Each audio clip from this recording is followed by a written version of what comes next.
Oke, selamat pagi Bapak Ibu guru hebat. Luar biasa.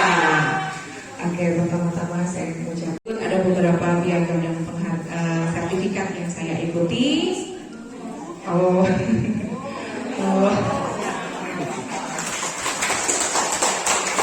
Ya, Bapak dan Ibu, saya tuh orangnya nggak mau diem Bapak dan Ibu, jadi mohon maaf nanti kalau saya memberikan materi saya maju, mundur, ke samping, ke kanan, ke kiri ya Bu, Bapak ya.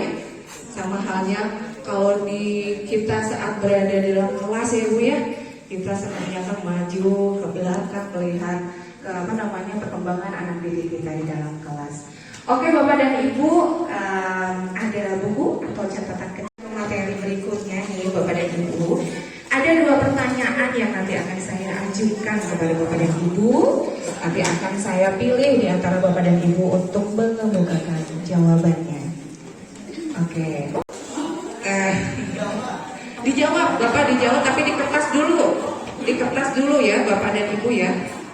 Guru seperti apa sih Bapak dan Ibu di mata peserta didik? Biasanya kan siswa kadang-kadang ya kalau di luar kelas suka ngobrolin Bu A, Ibu B, Bapak A, Bapak B gitu. Kalau kita terkenal di mata peserta didik seperti apa? Sudah Bapak Ibu? Oh belum? Sudah? Oke, lanjutkan nih Bapak Ibu. Yang kedua, siapa guru yang menjadi salah satu guru favorit Bapak Ibu sewaktu di bangku sekolah? SD boleh Bapak, SMP boleh, SMA atau pada saat Bapak Ibu kuliah. Dengan Bapak siapa? Dengan Bapak dari saya dari SMA. Bapak, pertanyaan pertama.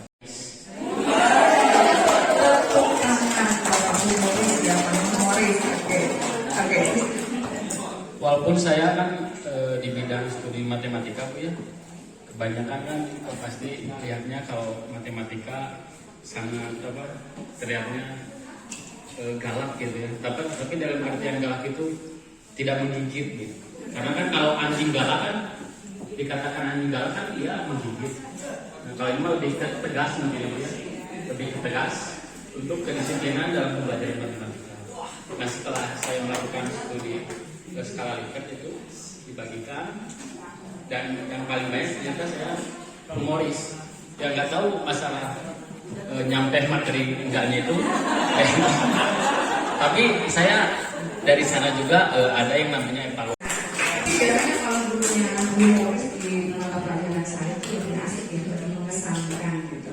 Jadi setiap materi yang kita berikan dalam pembelajaran itu lebih cepat. Ibu-ibu ya ya mungkin karena saya sedikit lebih umurnya nggak beda jauh ya sama mereka.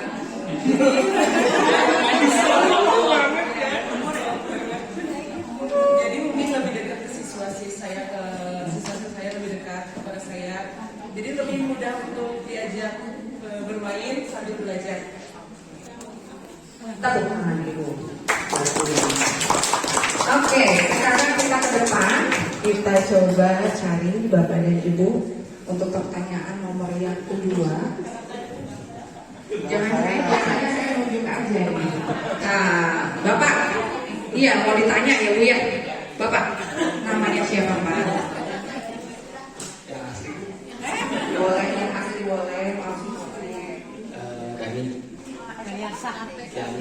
Bapak Dani.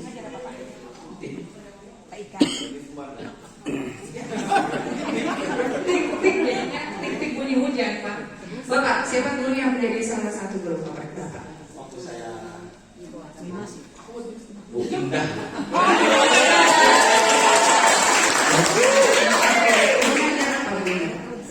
Fisika. Fisika kenapa? Dulu masih gadis gitu.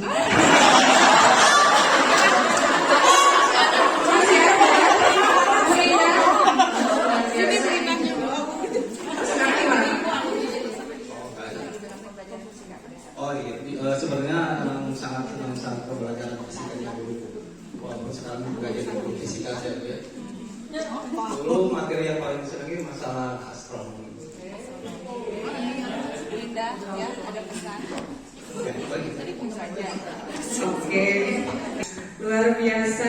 Bapak dan Ibu, dari dua pertanyaan ini mudah-mudahan bisa menjadi salah satu evaluasi buat kita ya, Bapak Ibu, terkait bagaimana caranya kita bisa memberikan kesan terhadap para peserta didik kita dalam proses pembelajaran. Seperti tadi ada yang humoris, kemudian ada yang menyesuaikan dengan pergaulan anak-anak gitu ya. Kalau gaul sekarang kan anak-anak Gen Alpha ya, semuanya serba gaul, jadi harus mengikuti dari serba penggunaan teknologinya juga gitu ya, sehingga nanti pada saat proses pembelajaran materi-materi apapun yang kita berikan itu bisa tersampaikan. Oke, Bapak dan Ibu, terkait dengan implementasi kurikulum merdeka. Sebetulnya implementasi kurikulum merdeka sudah dilaksanakan di sekolah-sekolah penggerak sebetulnya ya Bapak dan Ibu. Namun di tahun ini memang dicoba dan diberikan kesempatan kepada beberapa sekolah untuk memilih ya kalau tidak salah di bulan Juli dan September yang lalu, bulan Agustus itu ada pemilihan kembali tentang penerapan implementasi kurikulumnya. Apakah nanti ada opsi 1, 2, dan 3. Tapi kenapa sih kurikulum merdeka itu harus diterapkan di sekolah? Dasarnya apa gitu kan ya? Nah itu yang nanti akan menguatkan kita dalam kegiatan proses pembelajaran menerapkan implementasi kurikulum merdekanya. Ini adalah salah satunya. Bapak dan Ibu, sudah hampir 3 tahun ya anak-anak kita melakukan AMBK nih. AMBK dan di tahun kemarin sebelum pelaksanaan AMBK juga kita sudah menerima raport mutu pendidikan dari Kemdikbud tentang prestasi atau tentang kualitas sekolah kita, terutama yang terkait dengan literasi, numerasi, dan sains, gitu kan. Bapak dan Ibu, kalau kita perhatikan di belakang saya, ternyata anak-anak didik kita, ini sumbernya dari OECD di tahun 2018. Anak-anak didik kita itu terutama di usia 15 tahun, mereka belum bisa mencapai target di angka 500 terkait dengan kemampuan mereka untuk memahami dengan siswa-siswa yang direkrut ya Bapak Ibu ya, di kelas 5 SD, di kelas berapa Bu? 8 SMP, dan yang di SMA itu di kelas 11. Dan kita baru saja ya sebetulnya beberapa minggu yang lalu melaksanakan kegiatan AMBK. Nah, itu yang pertama latar belakangnya. Nah, yang kedua ini adalah masa pandemi Bu, hampir 3 tahun kita mengalami hal semacam ini. Tapi saya melihat informasi terkait SMA 6 Cimahi gercep dulunya, oke semua hebat-hebat semua mau berlatih menggunakan teknologi. Saya sempat melihat di YouTube, saya melihat di Google pemberitaan mengenai guru-guru yang aktif dalam proses BDR, ya, menggunakan berbagai macam aplikasi, bagaimana supaya proses pembelajaran itu bisa tersampaikan ke siswa dengan ada yang Zoom meeting, ada yang menggunakan Google Meet, gitu ya. Itu sudah luar biasa banget Bapak dan Ibu, dan itu menjadi salah satu motivasi kita supaya anak-anak bisa mendapatkan materi pada masa pandemi COVID-19. Dan kalau kita perhatikan Bapak dan Ibu, anak-anak itu di awal pembelajaran pada masa pandemi itu mereka sudah siap ya, karena sesuatu hal yang baru bagi mereka, belajar menggunakan teknologi, salah satunya menggunakan laptop misalkan. Nah si anak di 2 menit pertama dia sudah mulai merasa penasaran nih gurunya pada hari ini mau ngajar apa. Tapi setelah 5 menit kita sudah lihat ya, ada gestur-gestur ya, ada gesturnya si anak tuh sudah mulai merasa bosan sampai akhirnya 20 menit berlangsung, ya udah jungkir balik Bapak dan Ibu. Ya tapi tetap sama saja, kadang-kadang pada saat menggunakan Google Meet kita menyampaikan materi sama seperti pada saat kita berceramah di depan kelas. Ya begitu Bapak dan Ibu, itu salah satu latar belakangnya. Nah, sehingga memang banyak learning loss yang terjadi di masa pandemi. Sehingga apa Bapak dan Ibu, pemerintah ujung-ujungnya akhirnya menerapkan implementasi kurikulum darurat yang menerapkan beberapa kompetensi dasar yang esensial yang bisa dipilah-pilah sesuai dengan kebutuhan anak. Dan berikutnya adalah bagaimana caranya para pendidik itu bisa mengetahui tipe belajar anak. Karena apa? Karena ternyata anak didik kita itu memiliki kebutuhan kegiatan belajar yang berbeda-beda. Ada yang tipenya auditory, suka sekali mendengarkan gurunya berbicara di depan mungkin, atau mungkin bisa saja anak itu lebih suka dengan mengamati. Jadi kita misalkan menyampaikan atau memperlihatkan video atau gambar, dia lebih suka seperti itu. Dan ada yang kinestetik. Nah ini gimana caranya sekarang? Dan yang memiliki keterampilan sosial, terutama di komunikasi dan kolaborasi. Dan yang terakhir adalah literasi. Jadi literasi itu bukan hanya membaca buku saja, literasi informasi, literasi media, literasi teknologi itu menjadi salah satu pendukung untuk mewujudkan anak-anak agar mereka mampu menghadapi kehidupan. Ada, oke, tepuk tangan juga. Yang milenial banyak ya, termasuk saya. Terkenal di tahun 2000-nya, terkenal baju perak-peraknya ya Bapak dan Ibu. Ingat banget itu zamannya suka baju warna perak ya Bapak dan Ibu, semuanya seneng banget pada saat itu. Dan yang keempat, Gen Z. Ada Gen Z berapa orang Bapak dan Ibu? Banyak ya? Oke, banyak sekali, alhamdulillah. Dan yang terakhir adalah Gen Alpha. Gen Alpha itu merupakan para peserta didik kita yang sekarang kita bina. Terus apa ciri-cirinya generasi Alpha Bapak dan Ibu? Banyak ya Bapak dan Ibu. Yang jelas mah pasti mengutamakan penggunaan gadgetnya dalam tiap hari itu. Ketinggalan, lebih baik ketinggalan uang daripada ketinggalan HP. Di sekolah ketinggalan HP nggak tenang ya di pembelajaran. Tapi udah bukan cuma anak-anak ya, kita juga kan kadang juga begitu sama.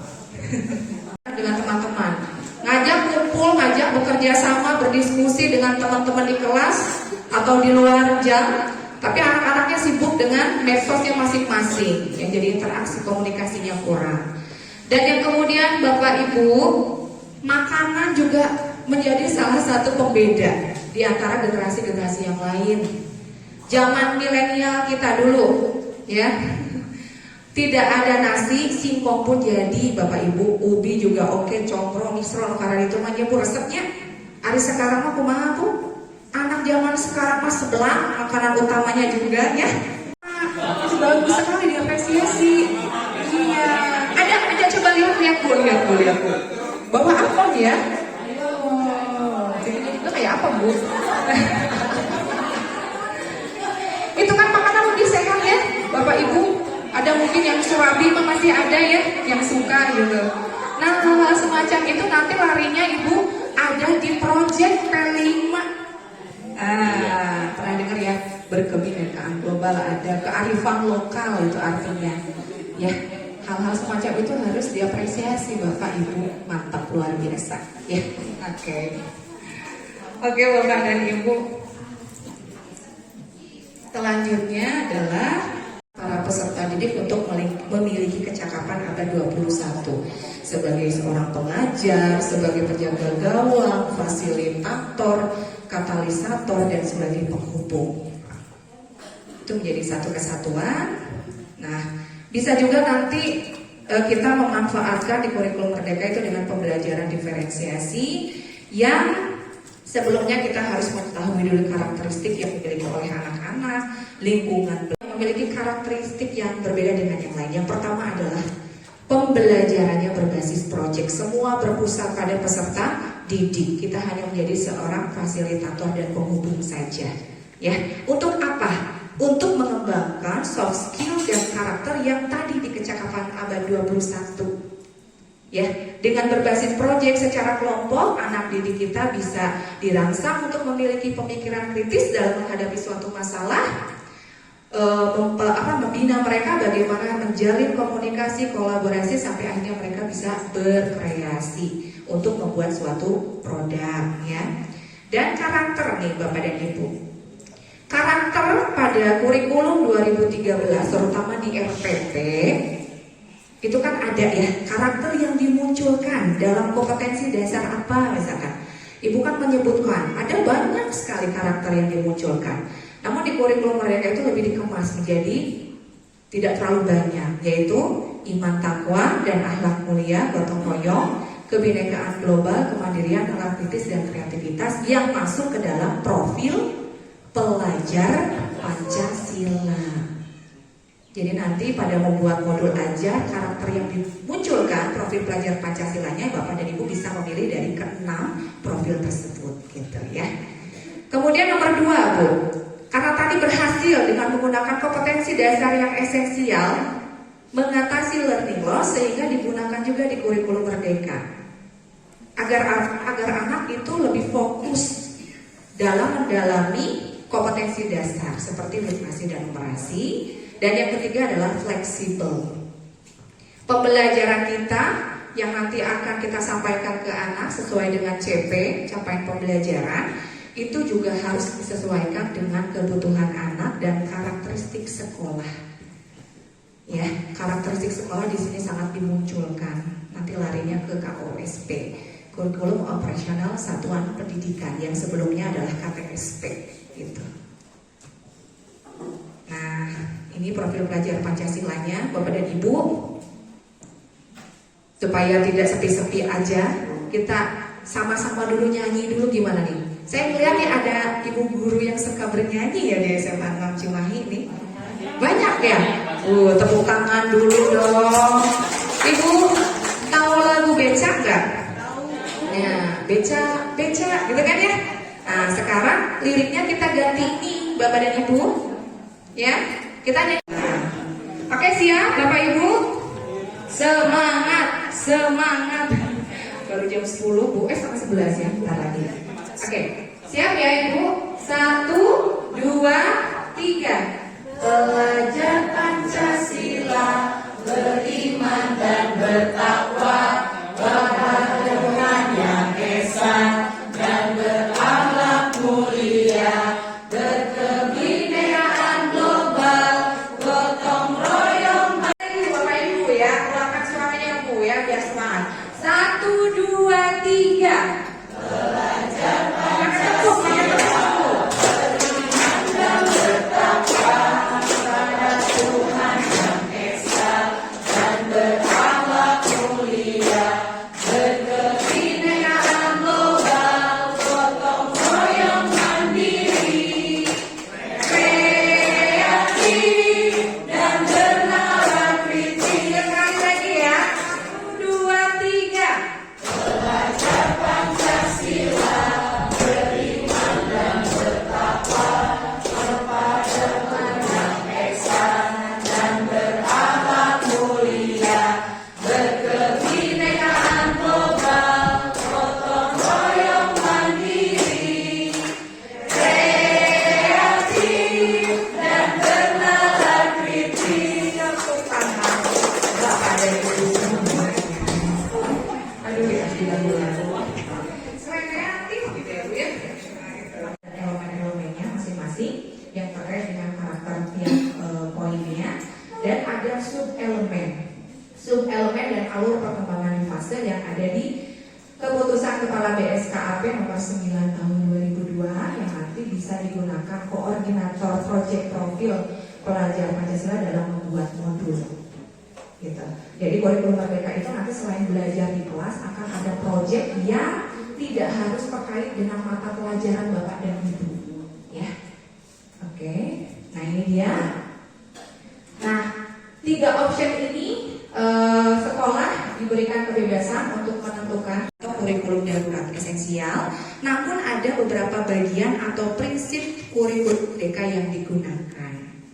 Itu yang pertama, pilihan yang pertama. Yang kedua, kalau sekolah memilih mandiri berubah, artinya adalah sekolah tersebut menerapkan kurikulum Merdeka dengan menggunakan perangkat ajar yang sudah disediakan. Salah satunya bagaimana kita bisa mendapatkan contoh perangkat ajar ada di platform Merdeka Mengajar. Ya, pernah Bapak Ibu mendengar ya? Nah, kita dituntut untuk masuk menggunakan akun Belajar ID. Di sana banyak sekali materi-materi terkait tentang kurikulum Merdeka.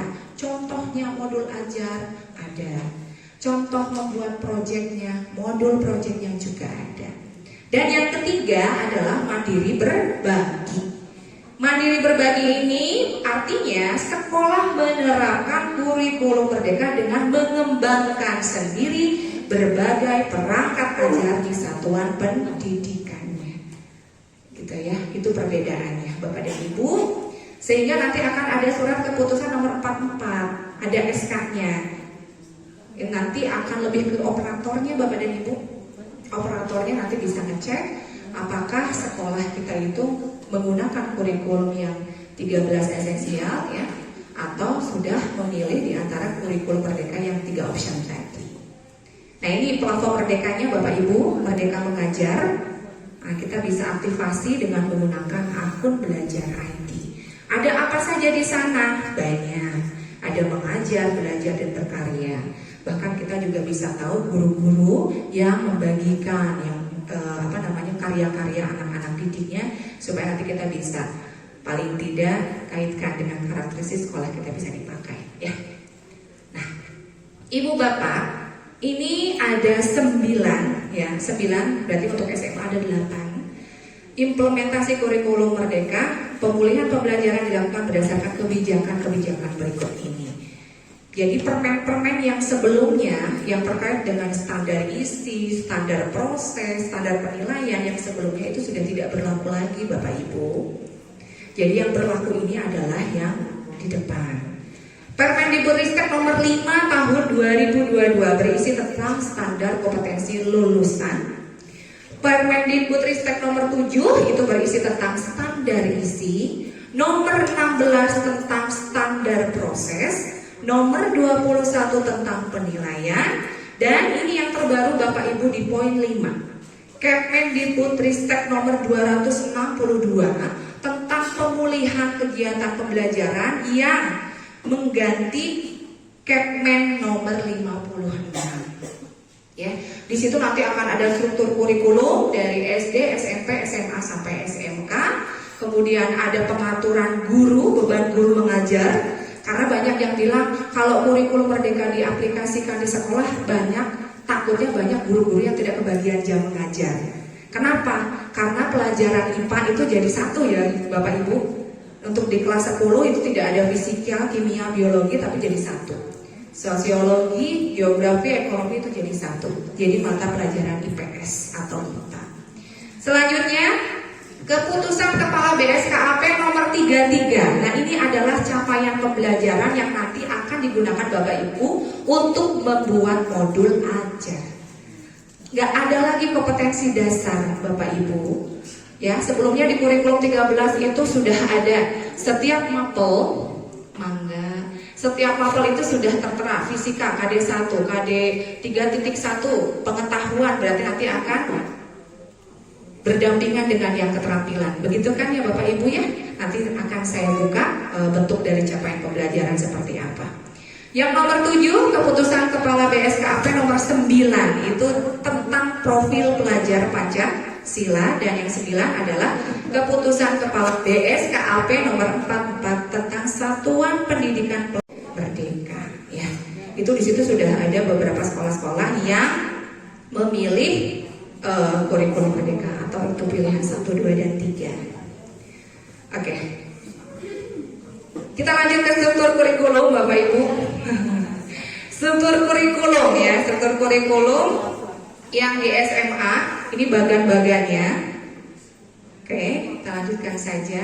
Nah ini Bapak Ibu, saya ambil dari Kepmen nomor 262 untuk SMA kelas 10. Jadi ini struktur kurikulumnya Bapak Ibu, mata-mata pelajarannya juga sudah ada, alokasi per tahun, alokasi proyek per tahun, sampai total JP per tahun. Kegiatan struktur kurikulum di SMA itu ada 2 Bapak Ibu, ada yang kegiatan intrakurikuler dan ada yang proyek. Kegiatan proyek ini di luar jam pembelajaran dan terjadwalkan nanti oleh pihak kurikulum.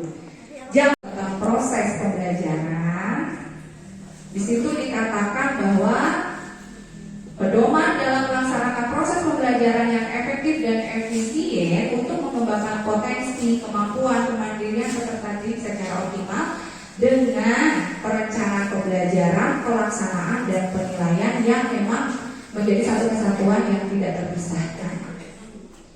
Kemudian, nah ini dokumen modul ajarnya, walaupun di luar sana sudah banyak beredar, ada modul ajar yang betul-betul lengkap sampai dilengkapi dengan pertanyaan-pertanyaan pemantik gitu, prasyarat si anak kalau misalkan mau belajar tentang gerak lurus berarti anak harus sudah belajar vektor dulu atau apa, itu sudah diutarakan di situ. Kalau di Permendikbudristek nomor 16 ini yang terpenting itu pada saat membuat dokumen pembelajaran hanya ada 3 saja Bapak Ibu. Kalau di kurikulum Merdeka itu fase bukan kelas ya. Fase A itu kelas 1 kelas 2, fase B itu kelas 3 kelas 4, fase C kelas 5 6, fase D itu kelas 7 8 9, fase E kelas 10, dan yang terakhir fase F itu ada di kelas 11 12. Jadi setiap fase-fase ini memiliki capaian kompetensi yang berbeda-beda. Nah ini kalau Bapak Ibu sudah punya nomor 33 bisa dibuka, bisa dicari ya. Tampilannya akan seperti ini Bapak dan Ibu. Tampilannya akan seperti ini. Ada apa saja di CP? Ada rasional mata pelajaran. Di rasional mata pelajaran itu dikemukakan pengertian mata pelajaran, posisi mata pelajaran dalam kurikulum Merdeka, pendekatan pembelajarannya juga sudah diulas di situ, dan kontribusi terhadap profil pelajar Pancasila. Tinggal dipilah-pilah oleh Ibu untuk dijadikan modul. Kemudian apalagi ada tujuan. Tujuan mata pelajaran berarti kemampuan yang perlu dicapai pelajar saat dia mempelajari mata pelajaran tersebut. Ada karakteristik mata pelajaran, ada capaian dalam setiap fase dan capaian setiap fase menurut elemennya. Nah ini contohnya seperti ini, ada rasional, tujuan, elemen, ya. Kemudian dari CP-CP ini yang berbentuk paragraf, Bapak Ibu analisis, kemudian rumuskan tujuan pembelajarannya dengan nanti membedakan mana kata yang masuk ke kompetensi, mana kata yang masuk ke konten atau materi yang akan diajarkan. Ya. Nah, ini salah satu contohnya. Misalkan ini Bapak dan Ibu. Capaian pembelajaran yang diambil dari nomor 33 tentang mata pelajaran IPAS. Peserta didik diharapkan dapat memahami pengetahuan ilmiah dan menerapkannya atau membuat prediksi sederhana disertai dengan pembuktiannya. Di sini saya perlihatkan bagaimana caranya nanti Bapak dan Ibu menganalisis CP. Yang paling termudah itu adalah kita copy dulu kelas. Nanti akan ada jadwal khusus untuk anak-anak kita bimbing melaksanakan proyek P5. Jadi proyek P5 ini tidak harus ada kaitannya dengan mata pelajaran, ya Bapak dan Ibu. Nah, untuk SMA sendiri kelas 10 dalam 1 tahun melakukan proyeknya itu 3-4 tema yang dipilih. Jadi selama 1 tahun Bapak Ibu memilih 3-4 tema yang ada di depan. Untuk kelas 11-12-nya 2 atau sampai 3 tema. Jadi misal tahun ini mau 4 yang saya ambil. Gaya hidup berkelanjutan, kearifan lokal, bangun jiwa dan gerakannya, dan Bhinneka Tunggal Ika. Pelaksanaannya di luar jam. Ya, nanti tergantung dari kurikulum membuat jadwal. Apakah juga mau proyek apa nih yang akan kita berikan ke anak-anak, itu juga ada. Terus proyek-proyek juga PDBL, Project Based Learning juga yang di kurikulum Merdeka itu bukan hanya nanti pada satu mata pelajaran Bapak Ibu, jadi bisa melakukan bisa berkolaborasi. Contohnya, saya misalkan punya masalah melihat anak-anak banyak jajan seblak. Kalau jajan seblak kan pasti selalu dikasih styrofoam itu ya, makanan plus sendok plastiknya. Nah si sendok plastik itu kan terbuang begitu saja. Lama-lama itu akan menumpuk gitu.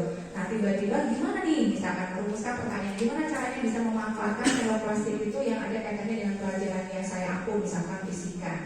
Oh, berarti bisa dimanfaatkan nih sendok plastik itu menjadi sebuah hasil kreativitas. Berarti harus apa? Harus mencari elastisitas bahan dari si sendok plastik tersebut dengan memasukkan materi dalam buku. Mungkin di kelas 11 ya, Ibu siapa tadi itu Bu?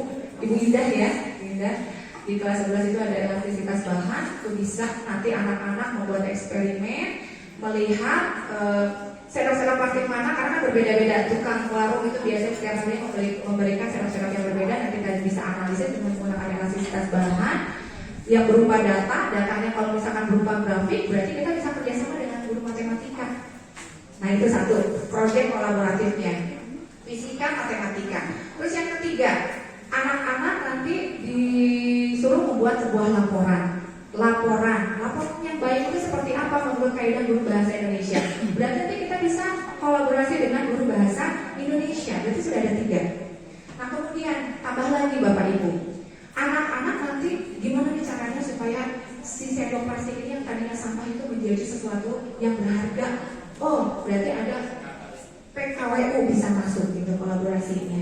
Anak bikin menciptakan atau bikin lampion atau bikin apapun itu yang berharga, dia bisa menjadi sebuah harga gitu ya kalau di. Terus ada lagi, Bu, saya presentasinya mau lewat media sosial aja, boleh nggak? Boleh, berarti nanti kerjasama dengan guru TIK. Bagaimana anak mengedit videonya, bagaimana anak membuat PPT-nya, kan gitu ya Bapak ya. Itu berarti satu anak dalam melakukan kegiatan proyek nilainya langsung ada 5. Itu memudahkan, efektif loh Bapak Ibu. Ya, itu saya sudah coba berhasil. Jadi anak itu hanya satu melakukan kegiatan pembelajaran eksperimen, ada fisikanya, ada bahasa Indonesianya, ada matematikanya, PKWU-nya, TIK-nya. Lah kalau anak-anak misalkan coba presentasinya pakai bahasa Inggris, menawarkan barang pakai bahasa Inggris, itu bikin ikon, boleh nggak Bu? Boleh. Berarti nanti kerjasama dengan bahasa Inggris. Ya, kalau misalkan kita tadi lihat proyek, baru karakteristik ada berapa belas bubble, semuanya proyek itu gimana dengan anak-anak Bapak Ibu? Pasti pernah stres. Nah, sehingga apa? Kurikulum merdeka mengajak guru-guru dalam menganalisis CP-nya untuk mau berkolaborasi. Gitu. Misalkan saya sudah melakukan kelas 10 tentang pengukuran ya Bu Indah. Yang di biologi, Ibu Bapak biologi mengajar biologi, ada tentang perkembangan ya Bu ya. Nah saya sudah nyoba anak-anak membuat eksperimen dari toge itu dari kacang. Mereka melihat, mengamati, karena nanti hasil dari proyek base learning itu bukan hanya barang, berupa data boleh, berupa karya ilmiah boleh, berupa analisa boleh, grafik boleh, nggak apa-apa, tidak masalah. Nah nanti dari biologinya melihat pengamatan perkembangan dan pertumbuhan kecambah tadi, dari fisikanya ada yang mengukur benihnya, ya menggunakan jangka sorong bisa multimeter, apa namanya Bu? Itu bisa dipakai ketebalannya, jangka sorongnya. Kemudian pada saat bertumbuh kan juga kita membutuhkan pengukurannya. Itu kolaborasi dengan guru fisika. Saya udah nyoba. Anak-anak tuh ternyata lebih jeli. Dilihatnya apa fisikanya? Misalkan bagaimana cara menggunakan alat ukur dengan benar, bagaimana cara menuliskan hasil pengukuran sesuai dengan kaidah aturan angka penting gitu.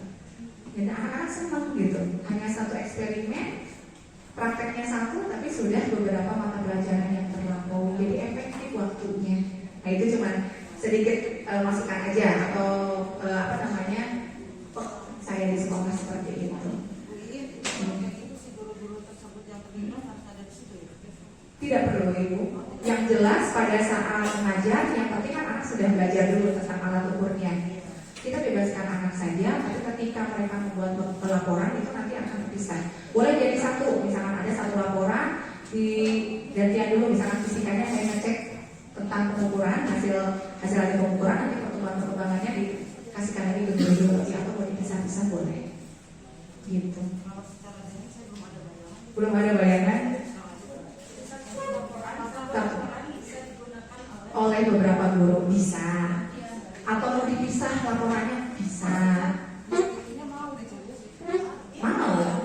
Iya, iya. Karena memang berawal dari biasanya Bu MGMP ya Bu ya. Berawal memang kadang dari MGMP. Pertama kan MGMP kalau misalkan masih kurikulum 13 nih Bu ya, tapi dia khusus melaksanakan ini project, atau bisa saja di setiap hari mengambil 2 jam pelajaran akhir, itu juga bisa. Atau yang ketiganya, lebih baik sekaligus saja misalkan 1 minggu full melakukan project supaya tidak mengganggu jam-jam yang lain. Jadi ada 3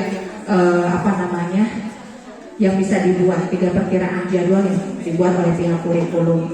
Dan guru tersebut masih saja kurang dari 24, maka secara dapodik walaupun beliau sudah dimasukkan menjadi koordinator, tetap nanti jadi 24 jam. Itu enaknya sebetulnya.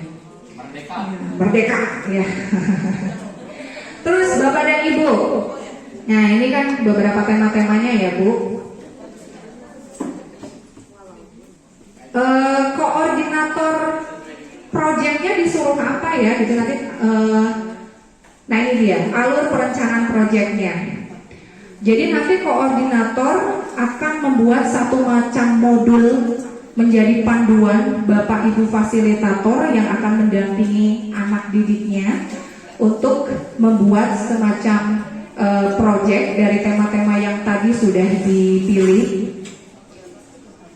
Nah ini ada alur aktivitas modul proyeknya, nanti saya bagikan Bapak Ibu PPT-nya. Dimulai dari tahap pengenalan. Jadi di tahap pengenalan ini nanti fasilitator mendampingi anak untuk mengeksplorasi isu atau permasalahan yang terjadi terkait dengan tema yang yang kedua adalah tahap kontekstualisasi dan tindak lanjut. Ini saya akan contohkan sedikit Bapak dan Ibu. Salah satu contoh, misalkan sekolah saya mengambil tema kearifan lokal. Di Nagreg itu ada namanya daerah desa Kendan, Bu, Kendan. Jarang sekali orang-orang mengetahui histori si Kendan ini seperti apa, karena memang baru-baru terungkap itu di tahun sekitar 2003. Nah, sekarang kita memberikan masalah untuk merumuskan suatu masalah dan mencari ide dengan melakukan semacam proyek yang bagaimana caranya agar si Kendan ini bisa terekspos. Nah, kita melihat minat bakat Pak. Ya, dibagikan oleh wali kelas berupa raport. Kurikulum Merdeka itu raportnya ada 2. Ya Bu, yang kedua adalah raport karakter. Raport yang dihasilkan dari anak-anak yang sudah membuat produk tadi, proyek tadi, temanya apa. Boleh misalkan semester ganjilnya mau 1 tema, boleh nanti semester 2-nya 2 tema, tidak masalah. Atau mau 22 atau mau 21, tidak masalah. Tergantung kesiapan dari koordinator, fasilitator, dan Bapak Ibu semuanya. Apa yang dimunculkan? Yang dimunculkan dalam Bapak Ibu buka. Nah, dari karakter yang 6 tadi ada elemen, nah ini sub-sub elemennya Bapak Ibu. Setiap fase berbeda. Ada akhir fase PAUD, fase A, B, C, D, E, dan F ada di sini di paling belakang. Berarti nanti untuk fase kita lebih konsennya di sini Bapak Ibu. Nah, misalkan ini dimensi berkebinekaan global. Sub elemennya saya mau mengambil mendalami budaya dan identitas budaya. Berarti nanti akhir fasenya tujuannya apa ini? Di sini Bu, menganalisis pengaruh keanggotaan kelompok lokal, regional, nasional, dan global terhadap pembentukan identitas termasuk identitas dunia, mulai menginternalisasi identitas diri sebagai bagian dari budaya bangsa. Nah, kita ambil yang kita di fase E dan F. Jadi setiap tahapan itu berbeda-beda. Bolehkah nanti hasil proyek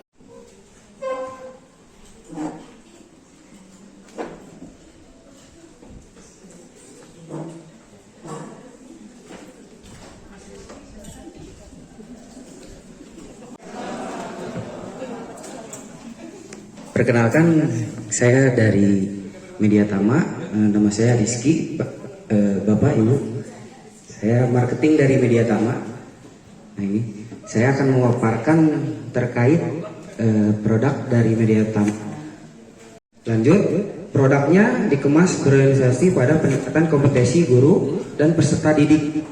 Lalu produk mengacu pada pengembangan sesuai minat, gaya belajar dan karakter P5 yang dimiliki peserta didik atau di lingkungan sekolah. Nah, di sini ada 4 karakter buku dari Mediatama. Yang pertama, penekanan pada pencapaian karakter melalui P5. Dan yang kedua, pembelajaran berbasis riset yang dikemas melalui 5M atau EEK, eksplorasi, elaborasi, dan konfirmasi. Kebetulan saya megang buku sosiologi, tema mega proyek di semester 1, tema kearifan lokal, yang tadi kebetulan sudah dijelaskan oleh Bu Widi di poin 6, kearifan lokal. Nah, kebetulan kami penerbit dari Solo, Ibu. Jadi topik dari tema kearifan lokal ini yaitu kain tradisional.